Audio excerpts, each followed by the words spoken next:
qatan wahidatan katartibiha fil mushaf fayasduqu ala kulli minha.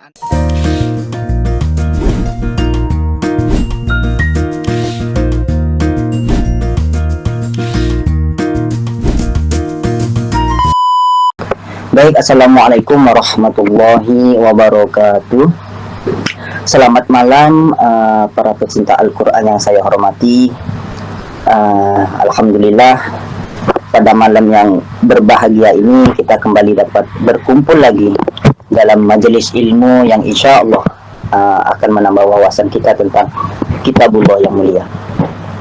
Sebelum kita mulai kajian malam ini, marilah kita panjatkan puji syukur kehadirat Allah Subhanahu wa taala yang telah melimpahkan rahmat dan hidayahnya kepada kita semua sehingga kita dapat hadir di sini di Zoom meeting ini dalam keadaan sehat walafiat. Salawat dan salam semoga selalu tercurahkan kepada junjungan kita Nabi Muhammad SAW, keluarga beliau, para sahabat dan kita semua selaku umat Nabi Muhammad. Kepada Ustadz Muhammad Hasani, kepada beliau saya persilahkan. Baik, assalamualaikum warahmatullahi wabarakatuh. Waalaikumsalam warahmatullahi wabarakatuh. Waalaikumsalam. Terima kasih kepada teman-teman yang sudah bergabung. Terima kasih kepada seluruh pengurus PMKH. Ya, ada beberapa pengurus di sini, ada Alvan saya kira dan beberapa teman-teman yang lain yang tidak dapat saya sebutkan satu persatu, dan juga teman-teman dari PMKH Kalimantan yang sudah tergabung pada kesempatan malam hari ini. Saya ucapkan pula terima kasih pada moderator ya yang telah membuka acara pada malam hari ini dengan dengan gaya yang dengan beberapa narasi yang tidak begitu diperlukan ya. Oke. Tapi ya terima kasih banyak Roli. Sebelumnya saya mohon maaf atas keterlambatan ini karena ada beberapa kendala. Saya mohon maaf sekali karena ada ya biasa ya ada insiden di luar dugaan kita sebagai manusia ya. Kita kerap kali memprediksikan banyak hal tapi juga kerap salah dalam setiap prediksi ya. Oke. Baik, pada kesempatan kali ini kita sama-sama akan mendaras satu dari sekian ya tema yang sangat fundamental dalam kajian Quran dan sangat urgen juga dalam kosmologi Quran, yakni tentang akhiru manazal ya. Jadi bacaannya akhiru manazal. Jadi bukan nuzila tapi manazal ya, sesuatu yang turun karena sifatnya definitif ya. Dan kalimatnya itu kalimat intransitif ya. Oke, baiklah. Teman-teman sekalian, mungkin kita akan melaksanakan saya akan menyampaikan sekelumit saja materi hari ini karena berhubung bergeser waktunya. Mudah-mudahan di bulan depan, di awal tahun ya, kita bisa mendiskusi, kita bisa mengatur nanti Alvan ya yang bertugas ya, untuk saya nanti koordinasikan dengan dia saja terkait waktu istiqomah kita supaya tidak ada lagi yang saling tunggu-menunggu ya, karena ternyata menunggu sesuatu itu tidak semuanya indah pada akhirnya. Oke, baiklah.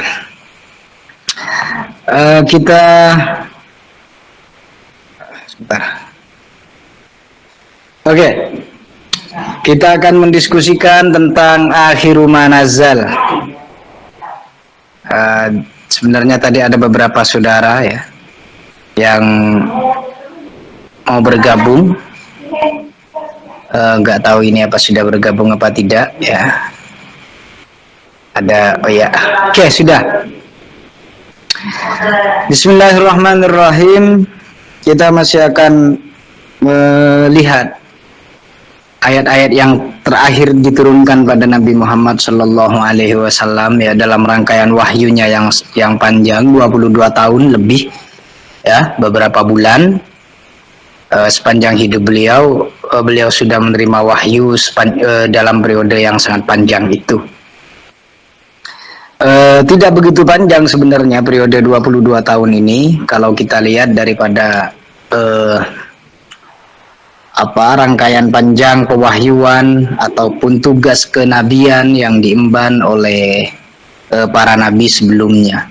Jadi Nabi Muhammad ini total beliau berdakwah menegakkan syariat Islam, ya, mengenalkan agama Islam sebagai suatu agama yang sangat kuat, yang reformis, ya, yang sangat reformatif dalam artian dia mampu mereformasi ajaran-ajaran para nabi sebelumnya dan juga transformatif dalam artian mentransformasikan nilai-nilai lama yang terpendam dalam benak orang-orang Arab, ya, pada saat itu. Dan tentu saja sampai hari ini Islam masih punya dua nilai itu, yakni nilai reformatif, berarti mereformasi suatu hal, memperbaiki beberapa struktur dari kehidupan kita, ya, yang rusak kemudian diperbaiki, itu namanya fungsi Quran untuk mereformasi masyarakat.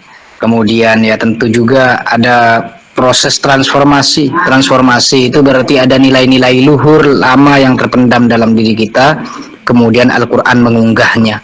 Jadi fungsi transformasi, ya, fungsi reformasi yang dibawa oleh Quran ini hanya memakan waktu 22 tahun, ya. Jadi dalam waktu 22 tahun Islam itu sudah mapan. Ya, al-yauma akmaltu lakum dinakum wa atmamtu alaikum ni'mati wa raditu lakumul Islam madina. Jadi itu relatif singkat jika kita bandingkan dengan dengan risalah, ya, kerasulan nabi-nabi sebelumnya, ya. Kecuali Nabi Isa, ya, memang lebih singkat beliau karena masa dakwahnya. Tetapi kalau kita lihat nabi-nabi sebelumnya, Nabi Musa, ya, itu dakwahnya lama sekali, memakan waktu, ada yang mengatakan 800 tahun, ya, karena umur para nabi sebelumnya juga dianugerahi umur-umur yang panjang, ya. Oke, ini satu di antara sekian keistimewaan Quran. Jadi hanya memakan waktu 22 tahun, namun mampu mentransformasikan banyak hal. Oke, itu. Nah, kali ini kita akan melihat ikhtalafal ulama fi dzalika ala aqwali. Asyharuha anna akhira ma nazala qawluhu, ya. Yastaftunak qulillahu yuftiku fil kalalah. Ini ayat tentang kalalah, ya, tentang persoalan waris, ya. Ini ada yang mengatakan bahwa ini adalah ayat yang terakhir. Kemudian selanjutnya yang nomor 2, ada yang mengatakan bahwa ayat yang terakhir turun, ya, ini tentu yang di atas diriwayatkan oleh Bukhari dan Muslim. Kemudian yang kedua ini diriwayatkan oleh Bukhari. Wa qala Ibnu Abbasin akhiru ayatin nuzilat ayatur riba. Ayat terakhir yang turun adalah ayat riba. Rawahul Bukhariyu. Wahia qauluhu ya ayyuhalladzina amanu taqullaha wa dharu ma baqiya minar riba. Oke. Ini yang nomor 2. Kemudian yang nomor 3, waqala aidan akhiru ayatin nuzilat wattaqu yauman turja'una fihi. Adalah ayat ya wattaqu yauman turja'una fihi. Ini juga dari Ibnu Abbas kalau tidak salah saya ini, ya, wattaqu yauman turja'una fihi ila Allah, ya. Ini juga dari Ibnu Abbas. Wa qala Sa'id bin al-Musayyab akhiru ayatin nuzilat ayatuddin, adalah ayat agama. Qala Suyuti wa huwa mursalun sahihul isnad. Ini adalah ayat terakhir yang diturun, ya. Ini menurut pendapat Imam Suyuti ini mursal sahihul isnad, ya. Dan mursal itu artinya riwayatnya mursal, ya.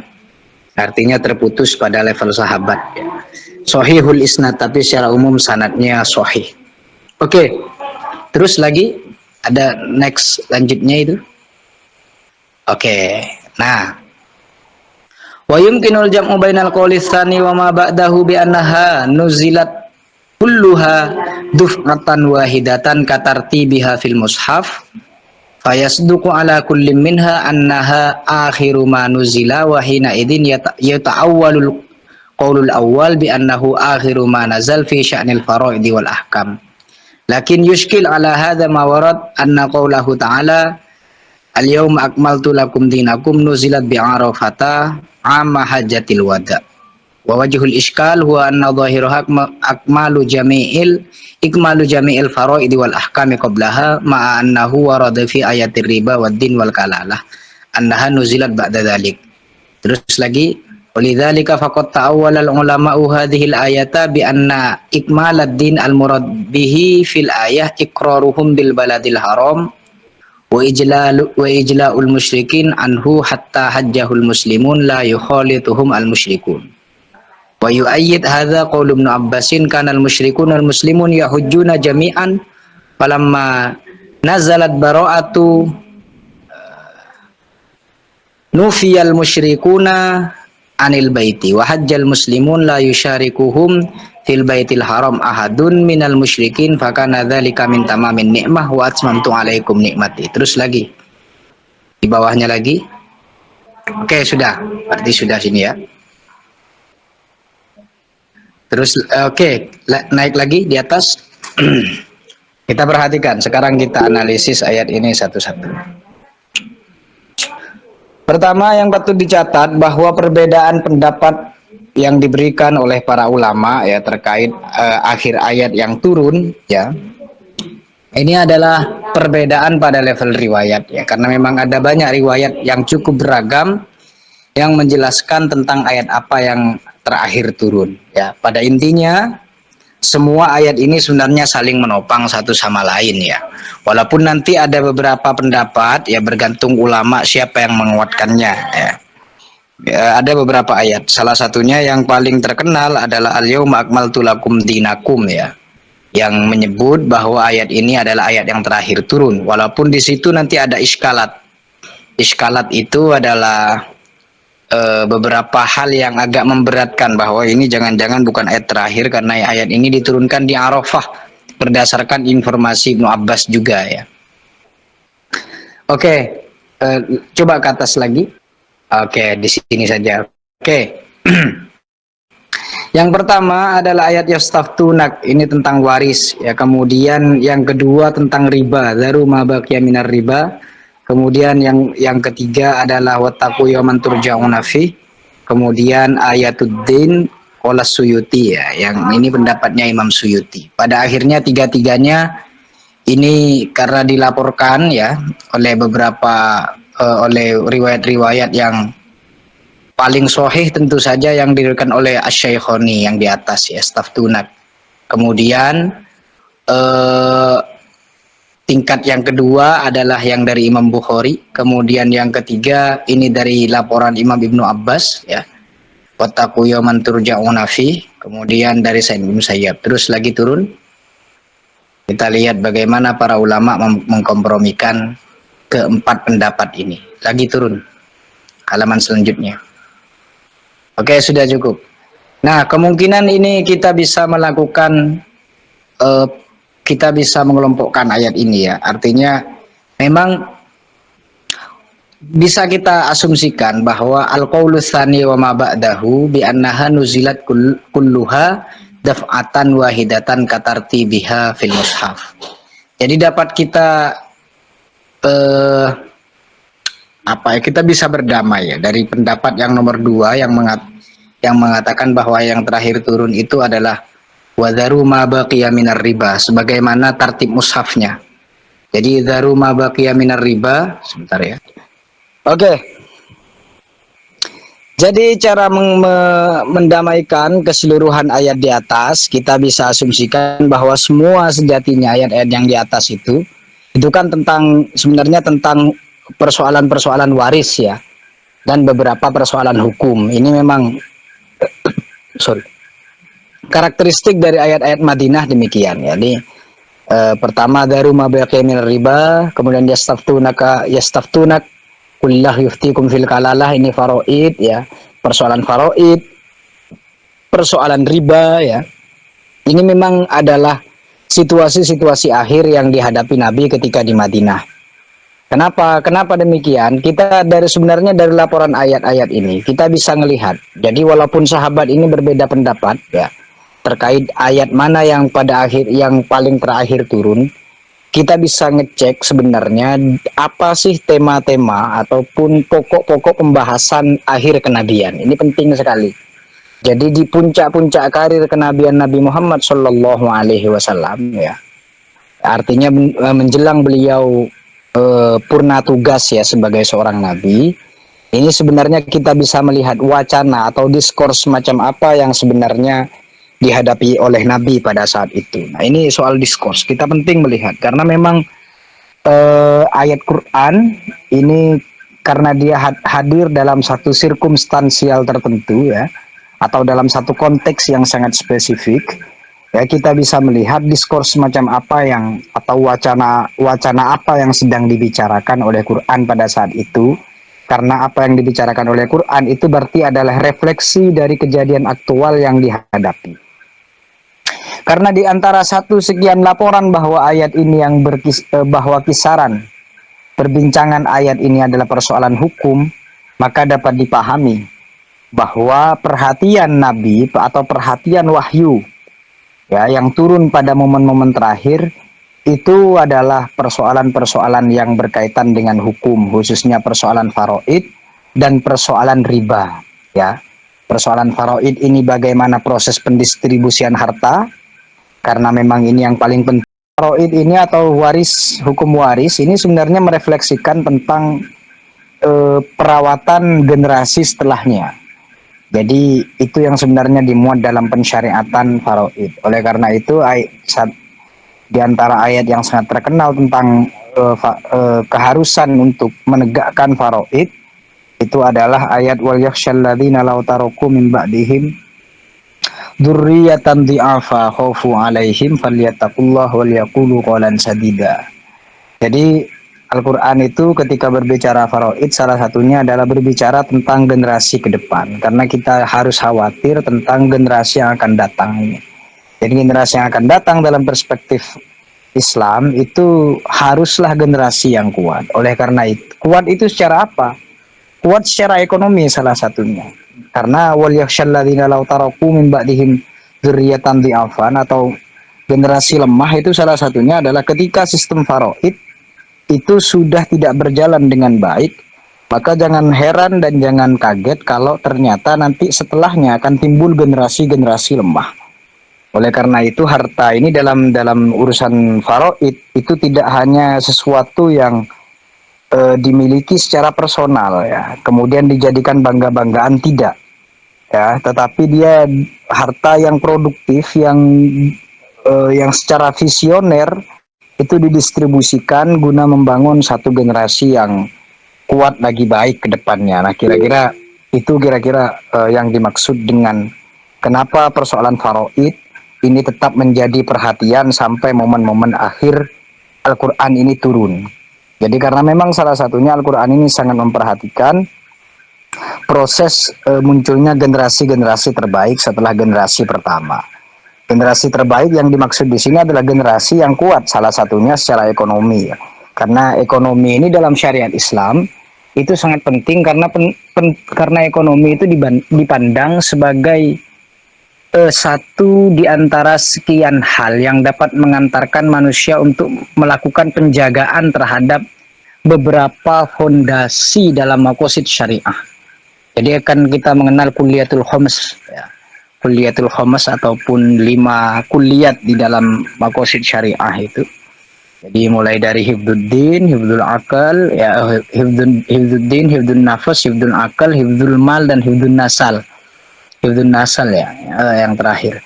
Jadi harta ini salah satunya adalah dia satu bisa menjadi piranti yang menopang agama. Kemudian yang kedua hifdzun nafas, menjaga jiwa juga. Di antara sekian salah satu hal yang dapat menjaga jiwa manusia ini kan suci. Oleh karena itu hifdzun nafas itu garis miring ada yang mengatakan hifdzul irid atau menjaga harga diri. Di antara hal yang dapat menjaga harga diri adalah harta. Karena memang kita melihat bahwa orang yang berharta ya itu biasanya memiliki satu mental. Ini yang disebut dengan mental orang punya ya, kira-kira gitu. mental yang tidak mudah ditundukkan, walaupun ya tidak lantas dengan karena dia merasa orang berpunya terus lantas dia merendahkan orang lain. Apalagi belakangan ini kita kerap melihat persoalan mental miskin ini kan terjadi di mana-mana. Oleh karena itu persoalan mental miskin ini kan ya ini persoalan yang sangat gawat kan di dalam Islam sebenarnya. Jadi itu sesuatu yang sangat tidak diperkenankan. Oleh karena itu dalam Quran itu ada ayat yang menjelaskan tentang orang itu walaupun miskin ya setidaknya dia harus punya mental kaya. Karena mental kaya ini yang dapat salah satunya menjaga harga diri ya, agar kita tidak mudah untuk ditundukkan oleh apapun. Makanya ada ayat dalam Al-Quran itu kan, fuqara'il ladzina uhsiru fi sabilillahi la yastati'una darban fil ard yahsabuhumul jahilu aghniya'a minat ta'affuf, yang begitu. Jadi orang-orang yang orang-orang fakir yang menjaga dirinya ya, mereka orang-orang bodoh itu mengira mereka adalah orang kaya. Kenapa? Karena mereka mentalnya kaya, nggak suka minta-minta. Ya, ta'rifuhum bisimahum la yas'alunan nasa ilhafa, yang begitu. Terus kayaknya surah Al-Baqarah. Jadi itu nanti bisa dicek. Itu salah satu ayat yang sangat tegas bahwa mentalitas suka minta-minta ya itu sesuatu yang sebenarnya hendak dijauhi oleh Quran.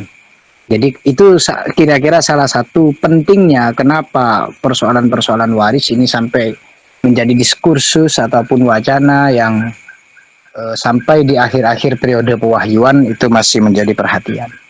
Kemudian yang selanjutnya itu kita melihat juga di antara sekian pendapat adalah persoalan riba, wadharu ma baqiya minar riba ya.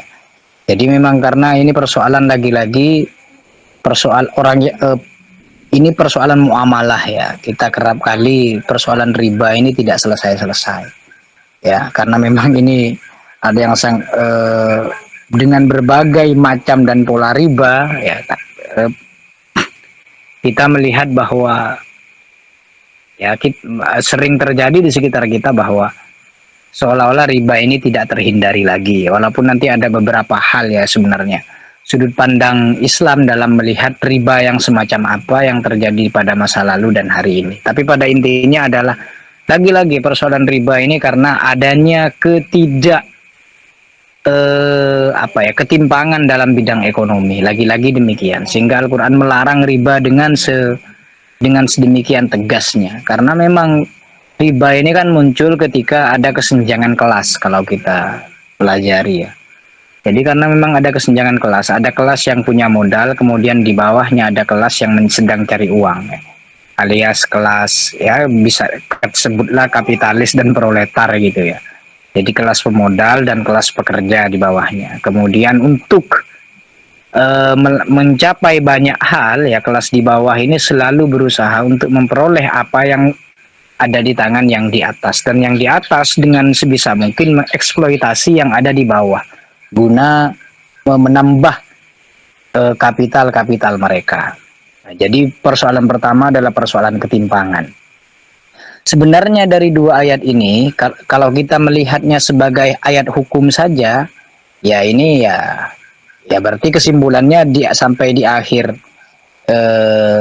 masa kenabian ya persoalan hukum masih penting. Tapi kalau kita coba lihat lebih dalam lagi ya, ini bukan cuma persoalan hukum dua ayat ini ya. Ini justru Al-Quran di akhir-akhir pewahyuannya itu masih memberikan perhatian lebih satu terhadap persoalan regenerasi ya, keterbentukan generasi yang kuat setelah generasinya para sahabat ini, setelah generasi di mana nanti Nabi sudah tidak lagi di tengah-tengah mereka ya, karena kan setelah sahabat, tabiin, tabiut tabiin, Islam ini nanti dibawa oleh generasi per generasi ya.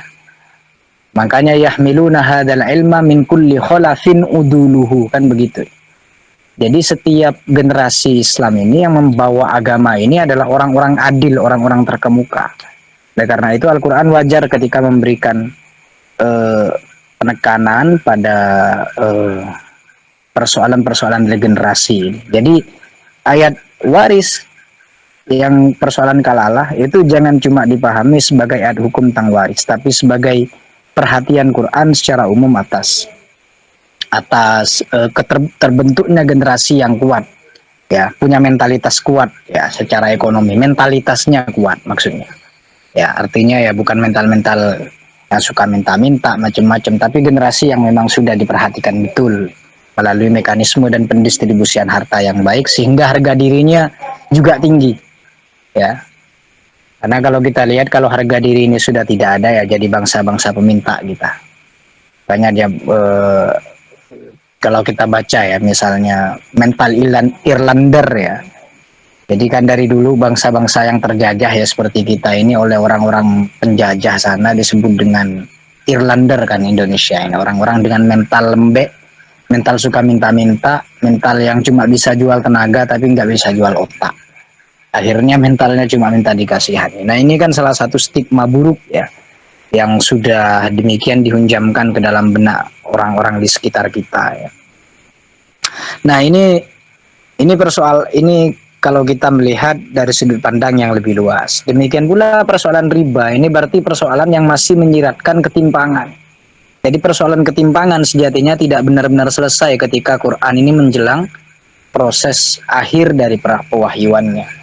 Buktinya dia masih menyoroti persoalan riba yang merupakan, yang akarnya itu adalah dari ketimpangan pada Nabi, karena setelahnya Nabi tidak hidup ya kurang lebih 81 hari ya dalam laporan itu ya. Jadi Nabi cuma hidup 81 hari setelah ayat ini turun. Setelah 81 hari itu dipenuhi dengan banyak hal-hal ya, seperti kesehatan Nabi mulai menurun dan sebagainya. Dalam 81 hari terakhir. Nabi kan meninggal sekitar 635 ya, atau nanti silakan dicek di abad ke-7 itu. Jadi pertengahan abad 7 mau masuk ke abad 8 kira-kira. Jadi Nabi meninggal pada masa-masa itu ya. Di kurang lebih 81 hari sebelum Nabi meninggal. Menurut Ibn Abbas ini adalah ayat yang turun. Bahkan ketika ada yang mengatakan bahwa ayat ini turun tidak lebih dari 18 hari sebelum Nabi meninggal. Dalam artian sebelum Nabi meninggal, Nabi mewasiatkan atau membaca ayat ini ya. Walaupun nanti ada pendapat, kalau teman-teman baca di kitab yang lain, sejatinya wattaqu yawman turja'una fihi ilallah ini sudah pernah diturunkan dulu ya. Cuma kemudian Nabi bacakan lagi karena memang ayatnya berkaitan erat dengan persoalan tawafin nufus ataupun jiwa yang sudah hampir mencapai kesempurnaan hidupnya. Ya, oleh karena itu Nabi membaca semacam wasiat kepada orang-orang yang ada di sekitar beliau pada saat beliau sudah sudah mulai sakit-sakitan dan sudah mulai mendekat kepada kesempurnaan hidupnya. Oke, itu diantaranya. Walaupun demikian ya, hal ini dapat dipertimbangkan karena memang ayatnya sangat berkaitan erat dengan persoalan menjelang kematian dan hal-hal yang harus dipersiapkan oleh Nabi dan manusia secara umum. Kemudian yang selanjutnya, ayat yang terakhir, ini yang sebenarnya lumayan terkenal adalah Al-yawma akmaltu lakum dinakum wa atmamtu alaikum ni'mati wa raditu lakumul Islam madina ya. Ini ayatnya turun di Mekah ketika Nabi berhaji dan beliau sedang wukuf di Arafah ya. Ketika beliau sedang wukuf di Arafah, ayat ini kemudian turun dan segera didakwahkan kepada para pengikutnya. Oke. Oleh karena itu ada kemuskilan ya kan, sebagaimana tadi saya bacakan ya. Lakin yuskil ala hadza, maksudnya ada beberapa hal yang sepertinya ayat ini tidak cocok untuk dijadikan terakhir.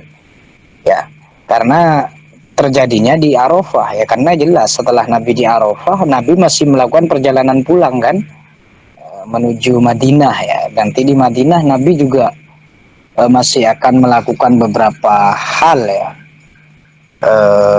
Masih akan turun beberapa wahyu ketika Nabi kembali ke Madinah ya. Ini kan setelah Fathu Makkah, kemudian Nabi melakukan haji dengan orang-orang muslim, kemudian mengatakan bahwa al-yawma akmaltu lakum dinakum. Oleh karena itu ulama yang memahami bahwa ayat ini turun di Arafah, maksud dengan akmaltu lakum dinakum ini wa atmamtu alaikum ni'mati, ila akhirih.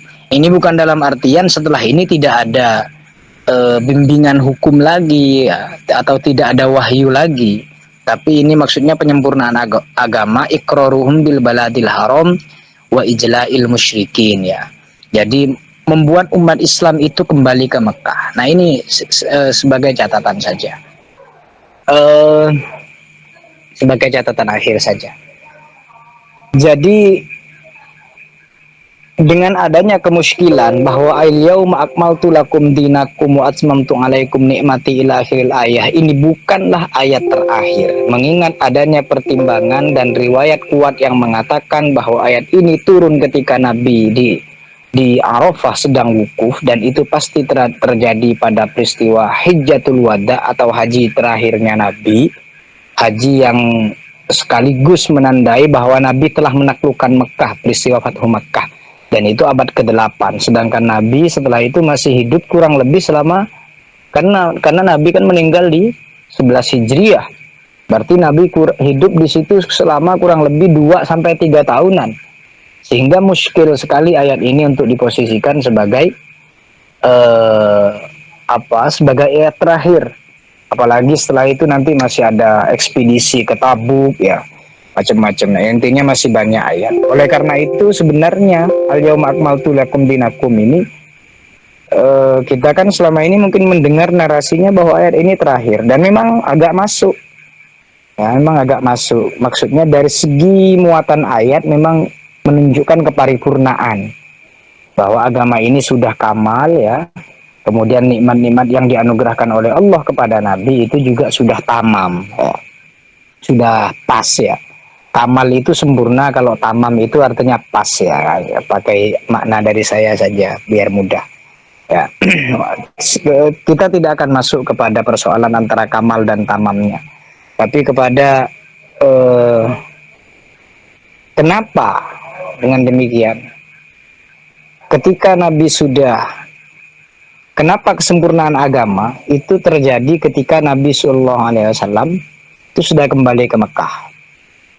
Ya karena memang ini tujuan dasar Nabi ya. Jadi ketika Nabi hijrah itu, hijrahnya Nabi itu bukan hijrahnya seorang pecundang. Nah ini perlu diingat ya. Jadi ya karena sekarang kan lagi marak ya istilah-istilah hijrah ini digunakan. Hijrah itu sebenarnya kalau kita mau mengikuti hijrahnya Nabi, itu hijrah untuk kembali kepada suatu hal. Ya, oleh karena itu dalam qiraah laulabiyah atau dalam kitab yang ditulis oleh Syekh Mahmud Muhammad Toha, seorang mursyid dari Sudan, kitabnya saya sangat suka, ada saya punya di sini. Nama kitabnya Risalatus Saniyah. Di situ beliau menjelaskan ya bahwa hijrahnya Nabi Shallallahu Alaihi Wasallam itu adalah hijrah yang punya visi. Visinya apa? Visinya adalah untuk kembali ke Mekah. Ya. Dakwah Nabi di Mekah itu adalah dakwah teologis, dakwah akidah, dakwah yang fokus untuk mengenalkan manusia pada Allah. Sedangkan dakwah di Madinah itu adalah dakwah di mana Nabi membangun fondasi peradaban, membangun iklim sosial yang baik, iklim hukum yang baik, dan peradaban yang beradab. Ya, peradaban sosial, hukum semuanya ada di peradaban Madinah. Ya karena itu kita mendengar ini istilah misalnya civil society ya, itu dengan masyarakat madani. Nah, dalam artian masyarakat yang seimbang. Artinya ada tokoh yang berkuasa itu dikontrol secara langsung oleh masyarakat. Nah itulah peradaban madani, peradaban yang dibuat oleh Nabi Muhammad SAW sewaktu di Madinah. Tapi Nabi tidak hanya di situ. Nabi dengan peristiwa Fathu Makkah ini ingin menunjukkan bahwa peradaban yang baik itu adalah peradaban yang bisa mengembalikan ya manusia kepada Allah. Oke, Madinah adalah peradaban yang maju ketika Nabi berdakwah di sana. Sudah menjadi negara yang maju, terkemuka, bahkan sekelas Mekah yang diisi oleh para aristokrat ulung ya, para pendekar-pendekar ekonomi ada di sana, itu bisa takluk oleh masyarakat Madinah yang bahkan sebelum Nabi datang itu masyarakatnya masih dipenuhi dengan tribalisme, budaya tribalisme, perang saudara antara Aus dan Khazraj ya, ekonomi tidak mapan, tidak ada aturan ya, Ya, kurang lebih cuma 10 tahun Nabi di sana itu sudah mampu menaklukkan Mekah. Ya, ini sebenarnya momen kembalinya Nabi dari Madinah menuju Mekah. Ini secara umum menyiratkan makna betapa pentingnya ya, peradaban yang sudah ada ini memiliki satu tujuan yang lebih tinggi lagi, yakni masyarakatnya terbentuknya masyarakat yang murni bertauhid. Untuk apa peradaban ini maju, hukum terlaksana, tapi kalau orang-orangnya tidak memiliki nilai-nilai hidup yang berasaskan tauhid, ya, yang berasaskan ketakwaan. Oleh karena itu Nabi penting membawa masyarakat ini untuk kembali ke Madinah. Ya, karena itu ketika sampai dari Madinah menuju Mekah, Mekah pun takluk pada abad ke-8 pada peristiwa Fathu Mekah itu, ya, maka sempurnalah misi Nabi. Akmaltu lakum dinakum. Nah, sampai di sini nih. Kalian silakan setelah ini bangun peradaban, tapi peradaban apapun yang kalian bangun, tapi kalau tidak punya tujuan tertinggi ya untuk mengangkat, ya, untuk mendekatkan seluruh penduduknya kepada Allah, maka peradaban apapun itu ya tidak akan ada hasilnya. Hijrah yang kita lakukan adalah hijrah demi keduniaan saja. Ya, hijrah untuk bangun peradaban itu hijrah duniawi. Karena apa? Setelah terbangun peradaban, maka masyarakat dalam peradaban itu harus menyembah Allah dengan baik, ya, menjadi ibadillahis dinakum wa atmamtu alaikum ni'mati wa raditu lakumul islam adina.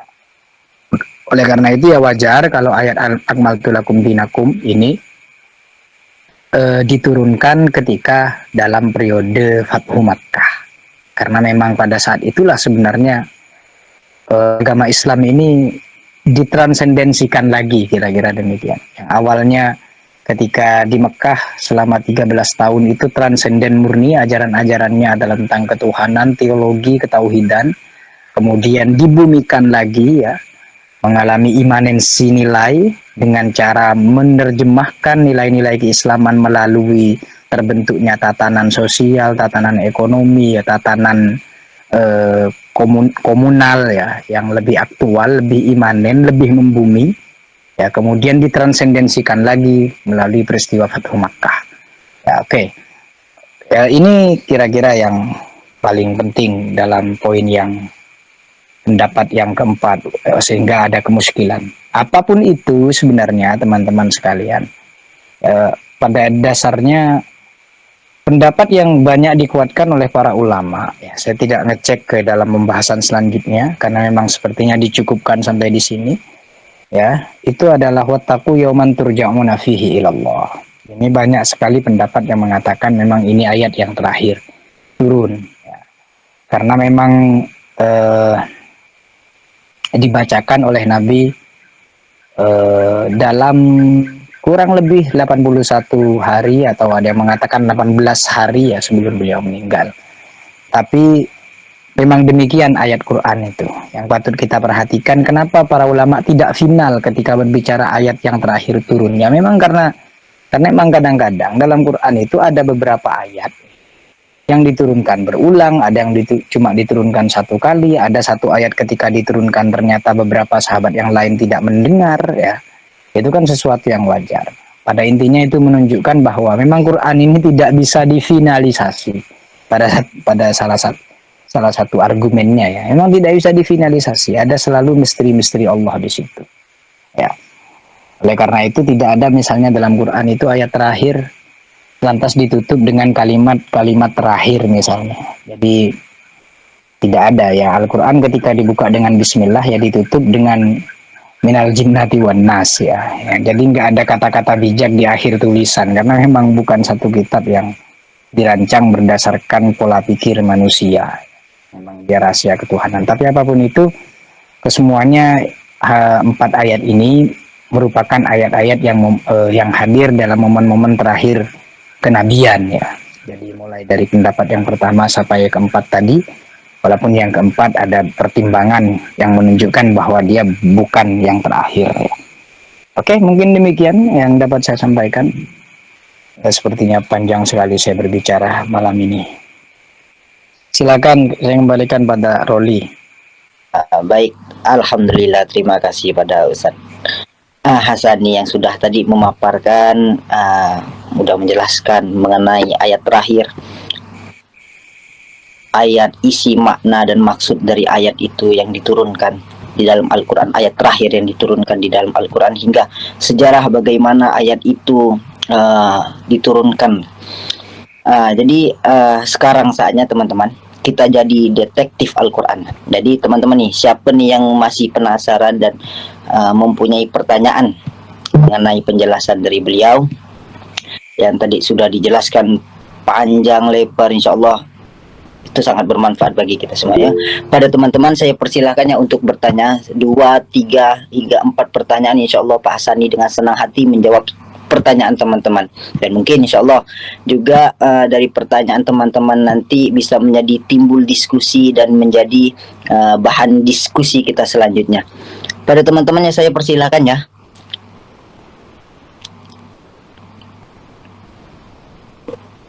untuk bertanya. Yang angkat tangan, Dor. Ya silakan Bang. Bismillahirrahmanirrahim. Assalamualaikum warahmatullahi wabarakatuh. Waalaikumsalam warahmatullahi wabarakatuh. Terima kasih untuk pemateri penjelasannya yang sangat luar biasa dan inspirator. Saya ingin bertanya terkait sahabat Abdullah bin Salam yang bertanya kepada Nabi tentang 3 hal yang tidak diketahui oleh siapapun kecuali Nabi, gitu. Yang pertama itu, beliau itu bertanya pada Nabi tentang awwalu ma asratis sa'ah, awwalu ta'ami ahli jannah, terus wa ma yanza'ul walad ila abihi aw ila ummi. Itu pertanyaan yang diajukan oleh Abdullah bin Salam kepada Nabi. Ini sehingga dari ayat itu turunlah ayat kul man kana aduwwan li jibrilah, kul man kana aduwwan li jibrilah fa innahu nazzalahu ala qalbika, sampai ayat 98 kalau tidak salah kayak gitu. Yang saya tanyakan itu banyak riwayat di kitab itu tentang asbabun nuzul ayat yang 2 tadi itu. Yang saya tanyakan itu ada di riwayat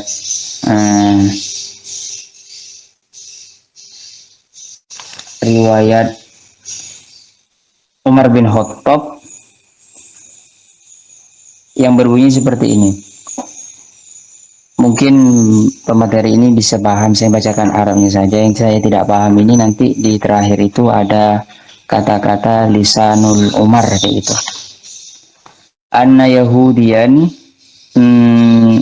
laki ya Umar bin Khattab faqala ila Jibril alladhi yadhkuru sahibuka aduwan lana. Terus faqala Umar man kana aduwallahi wa malaikatihi wa rasulihi wa jibrilah wa Mikail fa innallaha aduwwan lil kafirin. Terus fanazalat ala lisani Umar. Saya tidak pahamnya ini di teks terakhir ini, fanazalat ala lisani Umar. Yang saya pahami dari teks ini bahwa ayat yang berbunyi mangkana aduwallahi wa malaikatihi wa rasulihi wa jibril wa Mikail fa innallaha aduwwan lil kafirin ini, apa ya, yang saya pahami pribadi itu ayat ini turun ya ke Umar gitu. Artinya apa ya, yang saya pahami itu tanpa melalui malaikat Jibril dan Nabi, seperti itu. Mungkin hanya itu yang saya tanyakan karena keambiguan saya sampai sekarang masih ada gitu tentang itu. Oke, terima kasih moderator. Baik, terima kasih Bang Alpan terkait pertanyaannya. Mungkin juga bisa dijawab langsung ya sama Ustaz Hasani, sekaligus teman-teman juga menyiapkan pertanyaannya sambil menyimak jawaban dari Ustaz. Tafadhol Ustaz. Ya, tadi agak putus-putus ya sebenarnya suara Arfan, suaranya Alfan ke sini. Tapi saya tangkap saja beberapa hal. Yang tidak dipahami oleh Alvan tadi, yang redaksi yang mana, Van?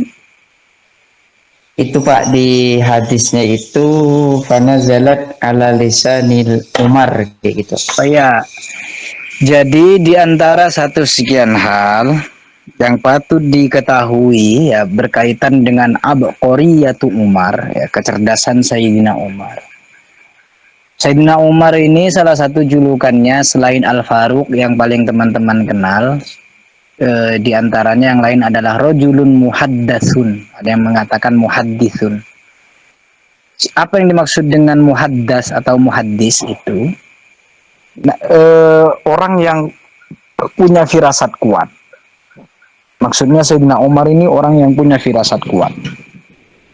Makanya paling banyak kalimat dalam Quran ya itu banyak yang sama dengan ucapannya Sayyidina Umar. Di antaranya yang paling terkenal ucapan Sayyidina Umar yang direkam hampir persis oleh Quran ya. Itu adalah wattakhadhu min maqami Ibrahim musalla. Itu ucapan Sayyidina Umar, tapi ketika malaikat Jibril turun, persis redaksinya sama dengan yang disampaikan makom Ibrahim di Mekah itu sebagai tempat sholat. Kemudian turun wahyu dari malaikat Jibril yang menggunakan sirat amar, perintah, ya. Fattakhidhu min maqami Ibrahim musalla. Ya kira-kira hampir mirip dengan itu. Intinya Sayyidina Umar memang dikenal memiliki kesamaan dalam banyak hal. Di antaranya redaksi yang hampir mirip dengan ucapan Sayyidina Umar, redaksi Quran yang hampir mirip dengan ucapan Sayyidina Umar adalah ayat yang ini memang. Ya. Ini dia. Wa man kana aduwwan lahu ma kana aduwwan lillah. Jadi Sayyidina Umar mengatakan ini thumma raja Umar fa wajada Jibril qad sabaqahu bil wahyi faqala an-nabi laqad wafaqaka rabbuka ya Umar. Artinya Sayyidina Umar ini memang secara kalimat ataupun ide gagasan yang dibawa oleh Sayyidina Umar ini memang hampir sama atau bersamaan dengan wahyu yang hendak diturunkan. Karena ketika ada persoalan kemudian wahyu belum datang, kemudian Sayyidina Umar punya satu pandangan ketika berhadapan dengan persoalan itu, biasanya pandangan Sayyidina Umar ini berkesesuaian dengan wahyu yang hendak diturunkan. Oleh karena itu Sayyidina Umar itu sekali lagi julukannya adalah rajulun muhaddats, ya. Laki-laki yang sering mendapat muhaddats itu bisikan dari alam gaib lah, atau kalau dipahami dalam terminologi ilmiah, muhaddatsun itu orang yang kuat firasatnya, firasat ilahiyahnya, karena memang kejernihan hati nuraninya, sehingga banyak sekali redaksi-redaksi Quran yang turun sesuai bilisani Umar, ya, dengan lisannya Sayyidina Umar, hampir sama, hampir presisi, kira-kira demikian. Itu sih yang tadi saya tangkap. Ada apa lagi, Bang? Yang masih Hah? Cuman itu ya, saya tidak paham tadi. Iya, ya itu yang dimaksud ya, bahwa redaksi ayat kulman kana aduwal li Jibril itu sama ya, dengan gagasan, walaupun secara redaksi mungkin tidak presisi, tapi kira-kira pandangannya atau ide dasarnya itu seperti yang terefleksikan dalam ucapan Sayyidina Umar itu ya, gitu maksudnya ya. Gitu ya, Van ya? Terima kasih, Ustaz. Oh iya, sama-sama. Baik, terima kasih kepada Ustadz dan juga si penanya Bang Alvan atas jawaban yang sangat bagus sekali, itu bermanfaat untuk kita semua. Ya baik, sekian mungkin kajian kita pada malam ini. Semoga tadi kajian malam ini memberikan manfaat bagi kita semua. Amin ya rabbal alamin. Jazakumullahu khairan katsiran, wallahul muwaffiq ila aqwamit thoriq. Wassalamualaikum warahmatullahi wabarakatuh. Sebelumnya teman-teman boleh minta untuk on cam kamera sebagai dokumentasi untuk teman-teman bidang kajian dan kebudayaan lokal.